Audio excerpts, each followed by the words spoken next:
Maroc. J'ai fait plus de 5 ans au Maroc. Malheureusement, ce que papa a dit, l'homme de Dieu apporte, est la réalité. La réalité, papa, si vous n'êtes pas, vous ne croyez pas, venez au Maroc. Au Maroc, c'est un pays de carrefour, un pays d'immigration. Les hommes de Dieu qui sont là-bas, si tu as l'onction et que dans ton église, c'est ce qu'ils disent, si tu as l'onction et que dans ton église, il y a beaucoup d'enfants de Dieu qui arrivent à voyager, alors les gens viennent massivement dans ton église. Wow. En tout cas, les gens viennent. Pasteur, on dit pasteur, prie pour moi. Quand les gens sont au front, là, ça dit, on appelle ça la forêt. Vous voyez comme les chaînes de montagne, là. Et donc, au Maroc, il y a des chaînes de montagne où les gens partent se cacher dans les grottes. Et donc, généralement, il y a la police qui circule pour voir s'il y a des migrants qui sont là-bas pour les prendre. Alors, ils se cachent là-bas. Et quand ils sont dans la forêt, ils t'appellent, toi, pasteur. Ils disent, pasteur, nous sommes là plus de telle personne. Prie pour nous. Alors, le pasteur prend le temps. Moi, mon ancien ex, bon, on ne s'est pas fiancé légalement, mais celui qui voulait m'épouser, il était aussi dans ça. Il priait pour les membres, ses enfants, parce que les gens ont peur de la mort. Au départ, sur la mer, le bateau est chaviré. Donc, on appelle les pasteurs pour prier pour eux.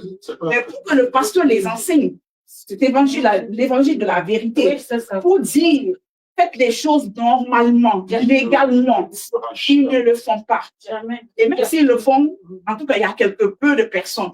Et donc, on n'encourage même pas, on ne te dit rien quand tu fais les papiers. L'essentiel que tu réussisses. Pour eux, la réussite, là, c'est de venir en Europe. Si tu as réussi à voyager là, oh, tout le monde est content ce jour-là. Tout le monde est content. Oh, elle est rentrée, tout le monde. Et les autres qui sont morts, non. Et donc, tu deviens du coup un fétiche. Non, pas un fétiche, c'est-à-dire, tu es venu en Europe, donc tu dois au pasteur. Tu es au pasteur. Donc, quand il y a problème, il faut assister, il faut faire parce que. C'est pourquoi je disais que ce pasteur-là devient du coup un fétiche. Voilà. Donc, c'est malheureusement la réalité qui se passe dans les pays malgré bien. On appelle comment ces églises-là? Les églises de voyage. Les églises, voilà, les églises de transit. En fait, Maroc est un pays de. C'est pas l'église de Dieu, hein, c'est pas une église stable. Ils se disent que c'est pas une église stable. Plus les gens viennent, les gens voyagent. Les gens viennent, les gens voyagent. Et donc, les pasteurs encouragent, ils prient pour les gens, pour que les gens puissent voyager, que ce soit par mer, que ce soit par vol. L'essentiel que tu voyages. Mais pour que ton âme soit sauvée. Parce qu'il y a eu tellement de décès. J'en ai connu tellement de personnes. J'ai connu une sœur que j'évangélisais parce que moi, j'aime beaucoup évangéliser. J'ai connu une sœur comme ça qui vivait au Maroc avec son mari. Malheureusement, c'est pas lors de la traversée, elle est décédée. Elle est restée comme ça. Elle est décédée. Son mari s'est revenu. C'est vraiment triste de connaître des sœurs qui aimaient le Seigneur, mais pas dans la vérité et qui sont mortes dans la mer de l'enfer. Où ils ont leur âme, où sont actuellement leur âme. C'est vraiment triste. Que Dieu vous bénisse. Je crois que tu l'as dit. Oui, en fait, il y a en Belgique, spécialement où je suis, ben, je crois que cela se passe aussi en France. Les gens, pour avoir le permis de conduire, il y a des gens qui ne savent même pas conduire et ils donnent la possibilité à d'autres personnes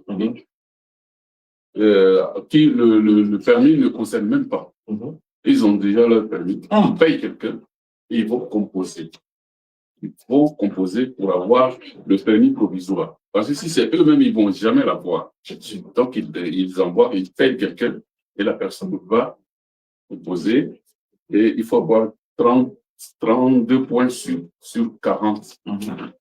Et il est admis. Et maintenant, on lui donne le permis provisoire et il vient lui donner maintenant pour pouvoir continuer la suite du permis de son cours. Donc, tout ça, c'est vraiment quelque chose de faux. Toi, tu es chrétien. Je crois qu'il faut arrêter cela. Arrêter cela. Si vraiment tu ne sais pas, il faut que toi-même tu te rendes à l'examen toi-même.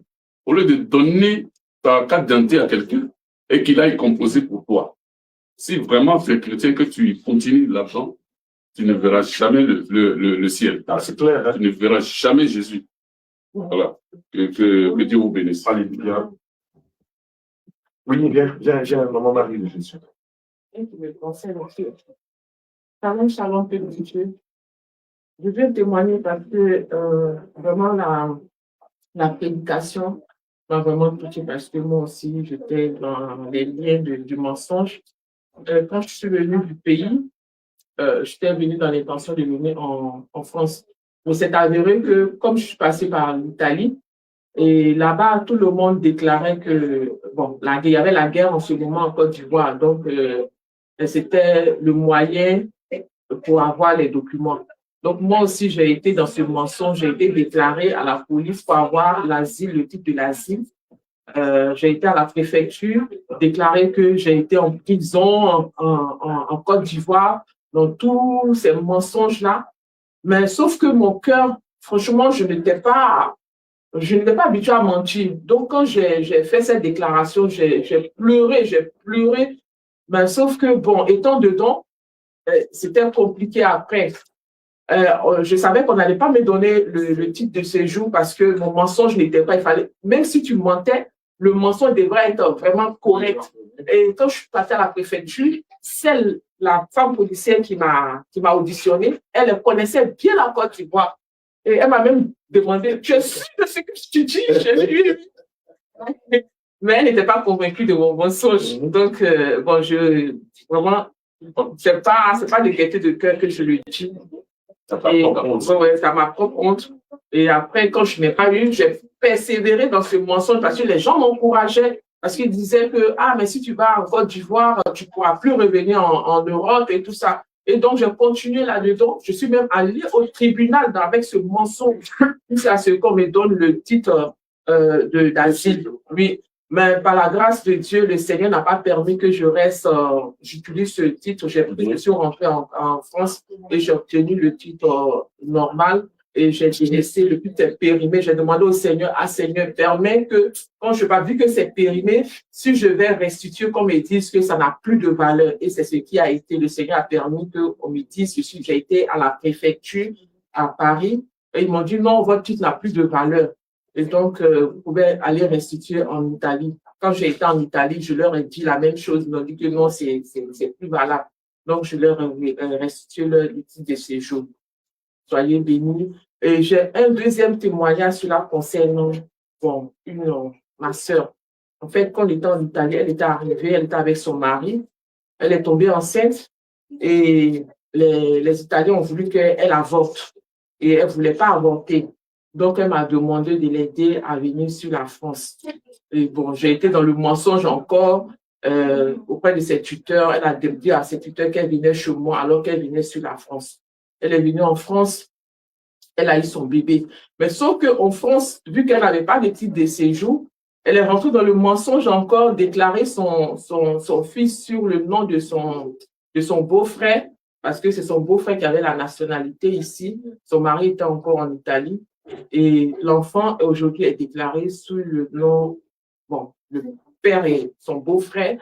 Et voilà que elle persévère dans ce mensonge-là pour pouvoir avoir le document et l'enfant sous une fausse identité. Donc, vraiment, je demande pardon au Seigneur de l'avoir aidé à venir parce que nous savons tous qu'en France, c'est ce qui permet d'avoir les documents, malheureusement. Alléluia, que le Seigneur te bénisse.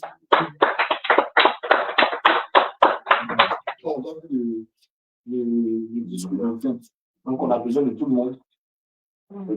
Bien aimé, je veux rappeler que lorsqu'on dit au verset 22, la parole déclare que les lèvres fortes honoreront à l'Éternel.